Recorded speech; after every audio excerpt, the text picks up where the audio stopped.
の関東地方は一日を通して晴れ、ところにより一時影。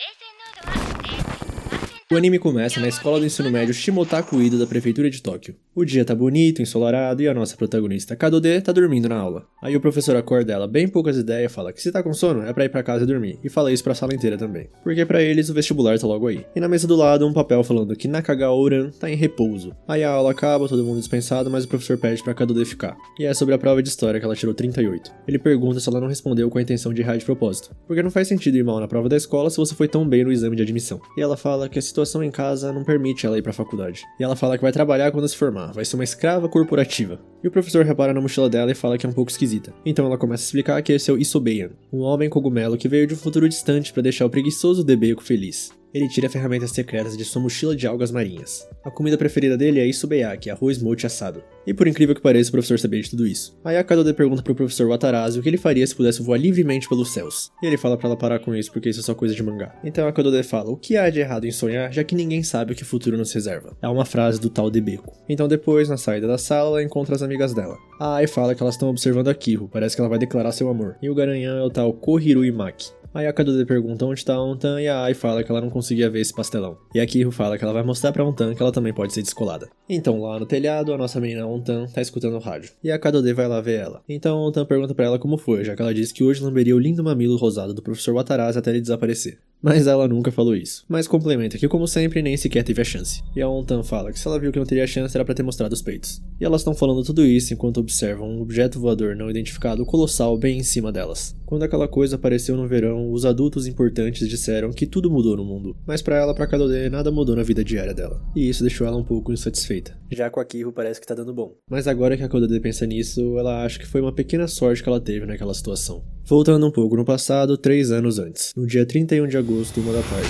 Um avião e toda a base aérea de Tateyama é atingido por algo. Mas não há relatos de terremoto nem nada. O chefe dali não tá entendendo o que tá acontecendo, então um deles fala pra ele olhar pro céu. E lá, um objeto voador não identificado. E ele começa a se deformar e soltar várias partes. Aviões caem no chão, tsunamis acontecendo e uma nave espacial sai dele. Parece que o comprimento é aproximado de 5 km.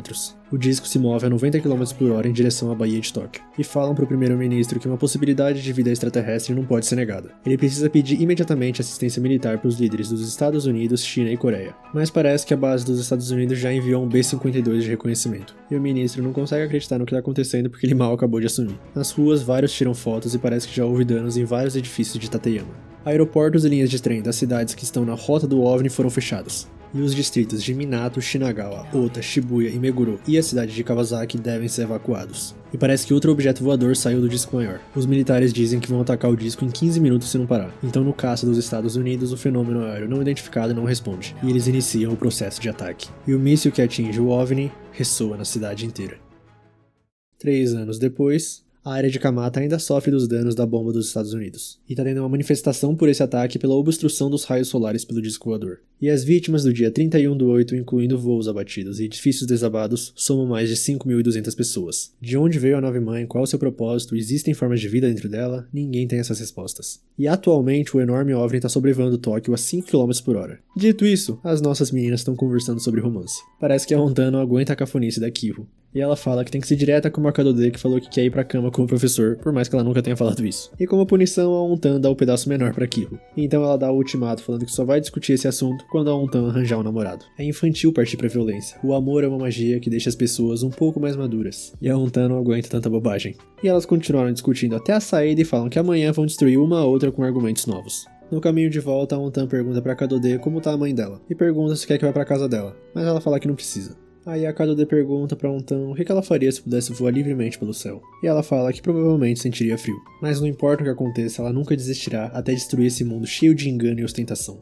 Um dia ela vai fazer com que esses porcos acostumados ao cativeiro percebam que a verdadeira ameaça à humanidade é ela, não os invasores. E a Kadode apoia, por mais que pareça que tá zoando dela. Então voltando pra casa, parece que a mãe da Kadode deixou legumes não contaminados pra ela na mesa. Só aquecer e comer. Já a mãe dela fala que tá bem, mas amanhã vai pro hospital. E é pra Kadode ir junto pra fazer exames também. Aí mostra uma reportagem falando que os raios A restantes da nave-mãe permanecem mínimos. Mas o ponto é que tem efeitos. Aí mais tarde ela tá jogando seu FPS e se lembra do pai dela. Ele que deu esse boneco do Isobeyan pra ela. E voltando pra 3 anos antes de novo, no último dia das férias de verão, a Kadode tá chiando pra Ontan que ela ainda não fez lição de casa. Já ela fez tudo, pode até copiar se quiser. Mas se reprovar no vestibular e desenvolver um trauma pelo baixo nível escolar no currículo causado pela preguiça dela, ela não vai ter pena. Assim a Kadode fala que ela mesma faz. Aí mais tarde elas estão discutindo sobre isso. A Kadode fala que mesmo se ela se esforce e entre numa escola no ensino médio muito boa e depois pra uma faculdade muito renomada, a economia vai entrar em colapso ainda mais, a pirâmide populacional invertida se acentuará e ela vai acabar se tornando uma escrava de uma empresa exploradora. Um fenômeno climático anormal vai tornar Tóquio um deserto e ela vai acabar indo morar com o povo da lua.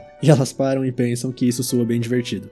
Que significado tem a vida das pessoas? Não faz sentido pensar nessas coisas, disse Ontan imitando a Kadode. E a própria confirma. Ela fala que em vez de pensar nisso, precisa começar a fazer tarefa. Aliás, ela prometeu pra Ontan que ia pra mesma escola que ela. Mas infelizmente hoje lançam um novo mapa que somente membros VIP podem acessar. Ou seja, tudo que ela tem a dizer é que vai levar isso a sério a partir dessa noite. E a Ontan concede a permissão. E mais tarde as duas estão jogando juntas, quando parece que um terremoto acontece. E o pai dela aparece, falando que é a guerra. A Kadode acha que é sobre o jogo de guerra dela, mas não é isso. Talvez uma guerra comece no Japão. O tal terremoto foi o aparecimento do enorme disco voador, e com ele seguindo lentamente nessa direção vindo do mar, a Kadode percebe que isso parece bem ruim. Enquanto isso, o pai dela recebe uma ligação e ele fala que vai pro departamento editorial. A mãe deles parece que foi no supermercado comprar todo o papel higiênico que pudesse, e quando ele abre a porta, um barulho estranho começa. E as últimas palavras que ela ouviu do pai dela foi pra ela não sair de casa. Então, voltando pro presente, no hospital, um cara chega pedindo desculpas pra Kadode pelo atraso, mas ela fala que tá de boa porque a Ontan trouxe ela de carro. O nome dele é Takabataki, e o médico chega neles e fala que sobre a mãe da Kadode tá sem problemas, como sempre. E é normal essas consultas porque muitas pessoas vêm porque estão preocupadas com muitas coisas.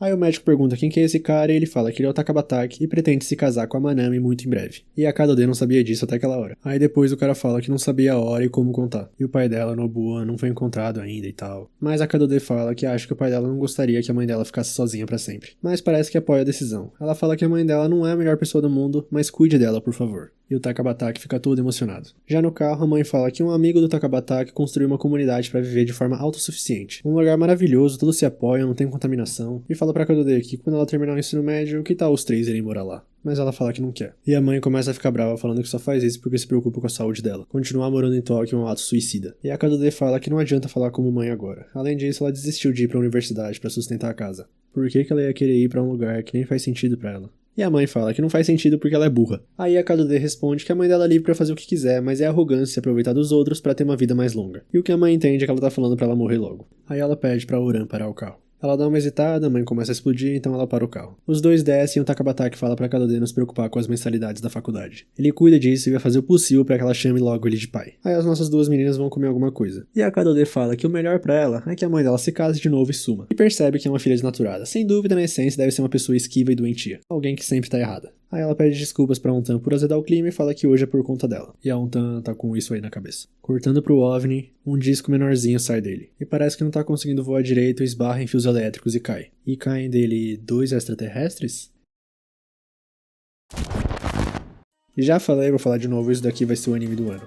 Aliás, quando eu vi um comentário no Crunchyroll falando, e eu concordo, quando esse anime acabar, é pra voltem nesses episódios do início, que vai ter muita coisa que não dava pra perceber logo de cara. E a Oran é... Que coisa adorável. Melhor personagem. Doidinha. A Kadode também tem seu sal, tem seu molho de doidinha. Que animação. É de grande filme, né? Querendo ou não, são 2 filmes que foram separados em vários episódios, tá ligado? É cinema. Vai ser cinema isso daqui. E que novidade, os americanos já chegaram mandando uma bomba no Japão. Mas é isso, o anime é confuso no começo, quando você estiver no final vai parecer que tá no começo. Então, quem assistiu até aqui, muito obrigado, de verdade. Deixa o like, se inscreve no canal, compartilha, comenta aí o que vocês acharam, se vocês querem recap da parte 2, episódio 2. E é isso. Tamo junto, valeu, falou!